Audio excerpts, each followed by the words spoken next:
Drop zones are used to transfer data from one workbench to another and provide inputs for workbench settings.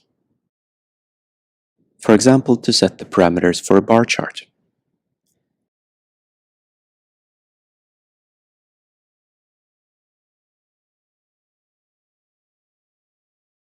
But they can also be used for triggering operations or sequences of operations.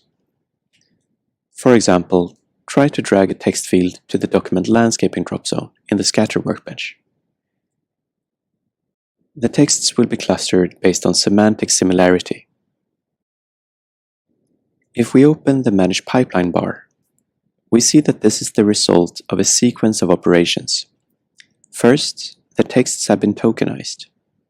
Then they have undergone vectorization and then reduction. You can easily change the settings of these operations.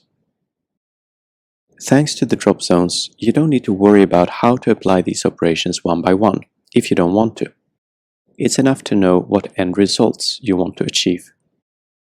The drop zones are context-aware, which means that what options you will see depends on the field type and what workbench you drag it from. The workbench is trying to predict what you might want to do with your data and provide the most relevant options.